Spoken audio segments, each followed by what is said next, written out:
the most dedicated, most just persistent people out there. No, I agree. I love the fact that nobody's giving up like 4 years ago, and they get now that we win by resisting. We will get in the middle of everything. I think that's wonderful. Then I'm going to fully get behind the delegate process. I agree. I think that's what's happening. We should just absolutely turn that attempt by a bunch of blue blood, country club, New World Order, Rockefeller Republicans, we should turn it into an absolute rout and just explode their propaganda function in their face with constitutional, libertarian, volcanic explosions of fire politically. If we do have that many stealth delegates in there and we have the majority, we then can take a vote and make it so we unbound all of the delegates before the first ballot, so you can vote on your conscience. You can vote for who you actually want to support. By the way, the founders did that in case when you get to the convention, you find out the guy's a stinker. They put all sorts of sabotages in there in the system to empower the people. And the founders thought if they went to be delegates, they were involved. They trusted the will of hundreds and hundreds and hundreds and hundreds of people who were delegates over the will of the party insiders. So they built all these booby traps in there. Weren't they geniuses? Oh, for sure. I mean, they just made sure that there was a back door right there, so there's a way out if something bad would happen. Of course, you know what a booby trap is. A booby is a pirate. So it means a pirate trap. I'm sorry, go ahead. Mm-hmm. Tell us the name of your video. Tell us the name of your video. Well, the name of the video, my channel, let's see. Yeah, you might want to give that out to be effective. Just come on. Okay, my channel name is Matt Larson 10.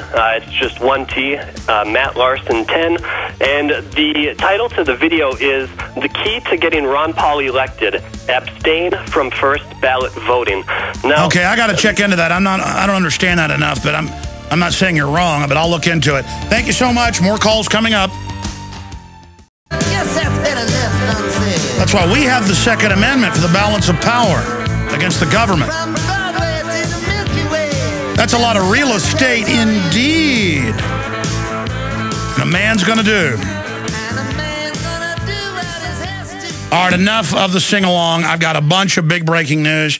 This is all at Infowars.com, Prisonplanet.com, and also GCNlive.com. Trail of death. Breitbart coroner turns up dead. Arsenic poisoning. But the police are saying he was poisoned, but they're saying maybe it was an accident. You know, it's no big deal. Everything's fine. Also, authorities refuse to disclose details of Chicago evacuation plan. Paul Joseph Watson. I'm getting calls about this going, where are you getting this? Is this real? Yeah, it's CBS News is where it first came from. We're just reporting on it. Does that mean they're going to evacuate Chicago? No. But they're saying it's unprecedented, and we've had police contact us, not just the ones on air you've heard, but others saying they're getting told, look for something to happen. And I've always said with preconditioning propaganda I've seen, it looks like the establishment may be looking at hitting Chicago. I've always said that the last 5 years or so. I also told you TSA would start being at highway checkpoints and they'd have armored pillboxes. Those have all been ordered and purchased now. How'd I know? Sometimes it takes them a lot longer to get things done, but Bill Clinton said in 1998, and I have the article in my film Police State 2000, that they would have armored checkpoints and internal passports in America. And then I saw Homeland Security say it in 2002. So it's not, people are like, how does he know? He's got to be CIA. No, I've got to watch C-SPAN and read books and read documents. That's the thing. They just hope you're ignorant and call anybody who's informed a conspiracy theorist. And so what if MSNBC, with 500,000 viewers, maximum, starts making fun of the legislature of Arizona and other legislatures that are passing laws against Agenda 21? It doesn't matter. It's real. This UN takeover is real. The UN Agenda 21 is real. The biospheres are real. The power grabbing's real. It's real. So they just keep using this old trick of conspiracy theory.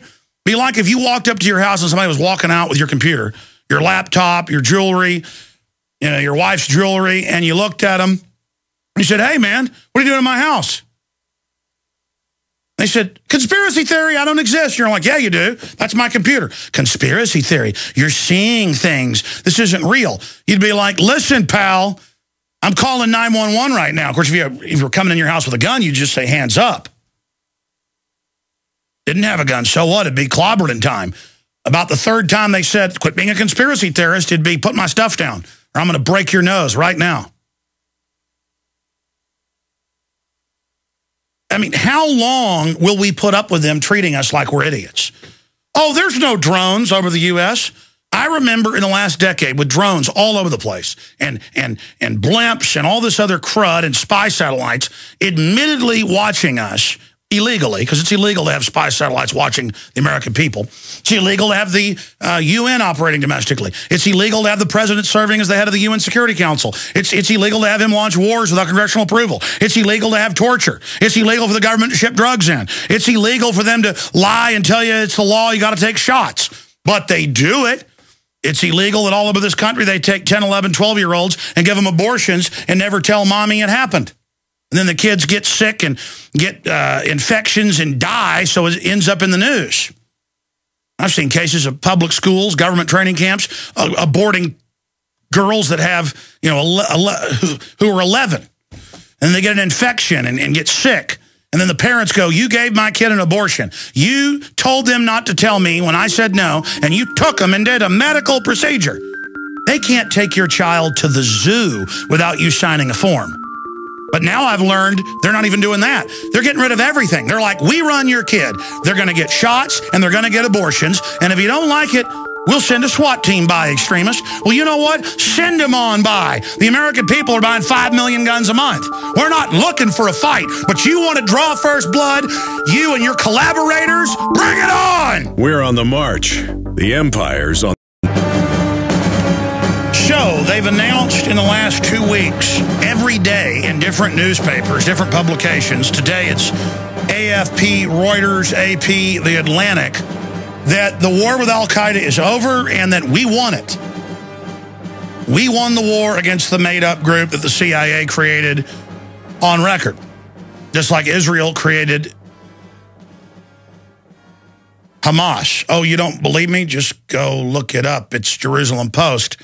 They create the enemies. Does that mean the low-level guy attacking you doesn't believe in what he's believing? No. But up the chain, he was funded by Western powers as a way so that the government can pose as your savior. It's the oldest trick in the book. Remember that case? Had to be more than 15 years ago. It made national news in New York City, where for years no one knew who was bashing out hundreds of windows a week with a ball-peen hammer. Just cracking windows. There was a guy with billboards up all over the area, though, who would beat anybody's price on fixing the windshield. He finally got caught. He had a few of his crew out, going out in the early morning hours and just not making a big fracas, walking by the cars and just barely hitting them with a ball-peen hammer, breaking the windshield. Crack, crack, crack, profit, profit, profit. And there's the billboard right there. He'll handle it.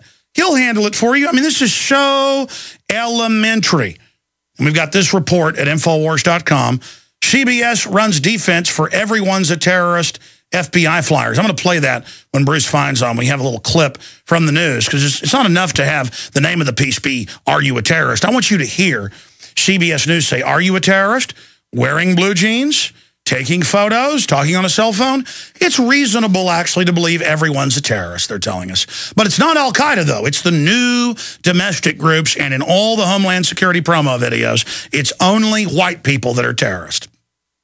You know, Arabs and Muslims complained that when terrorism was talked about, it was always only them shown. And where in the official narrative, it is the Muslims, you know, supposedly involved in all the terrorism, or most of it. This narrative, it's completely made up. They go, oh, Oklahoma City. Oh, yes. And I guess that was white terrorist. I mean, I guess the FBI guys we know were involved, and the ATF guys, I guess pretty much all of them were white. Well, the Deputy Attorney General, I mean, is he really black? Eric Holder? I guess it was mainly white people involved in that, so okay. Interesting. So we've got that report coming up right now. Let's just rush through calls. That means probably one call in the next 30 minutes, but let's rush through them. Be ready. We're going to go to Hillbilly. You never call me by my name, just Hillbilly.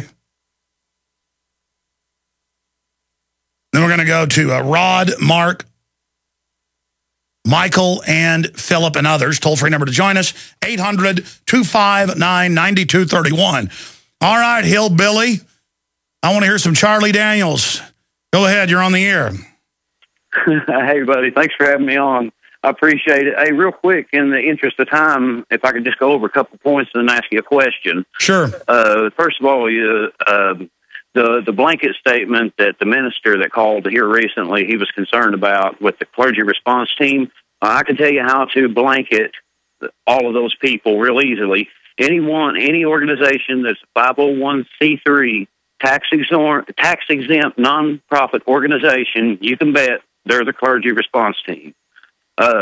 Also, St. Peter's Cathedral indulgences, two of those, if you do a little bit of digging, two of those were for a few dollars you could rape a virgin sometime in the future, and for a little more than double that you can murder someone in the future and get away with it. That's how St. Peter's Cathedral was built. Wow, I didn't know that. I mean, I'll have to look into that, but that's wild. So you're saying it was actually a license to do bad stuff?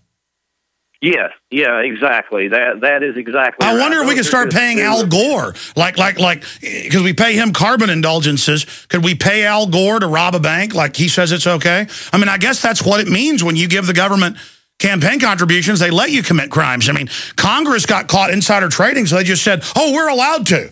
Of course, they're not allowed to. It's against the law, but they just say it's okay, so it must be. Kind of like torture's okay. Yeah, exactly. This is the new United States. Yeah, torture's fine. Al-Qaeda's in the cheese. Don't worry about it. But anyway, sorry about that. I like that. Anyway, Al-Qaeda's in the cheese. That is true. What does that mean? But anyway, one more thing, too. You said you was talking about, I want to go real quick with the tithes thing, the tax for the churches real quick. Yes. If you look into that, the tithes are our responsibility to give to the poor, the widows, and the orphans to divvy out. The whole thing of giving your tithes to the church was a whole ordeal of you're too stupid to know what to do with your 10%.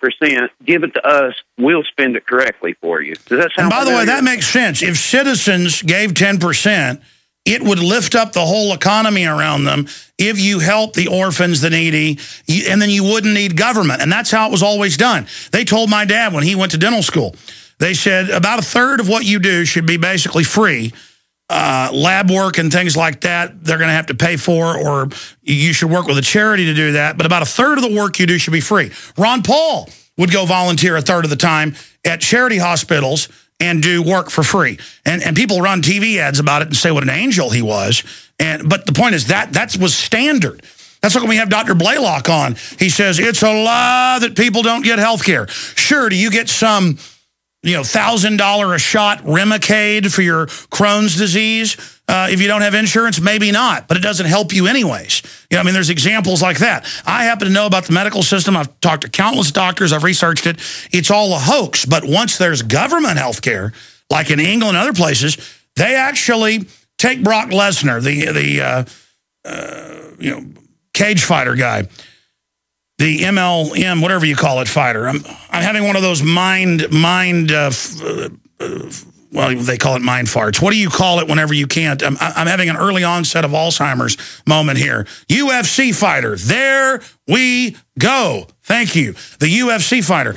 He had a stomach perforation or gut perforation up in Canada and almost died, he said, because he couldn't get health care. They wouldn't get in for the surgery. They just told him, oh, you're fine, go home.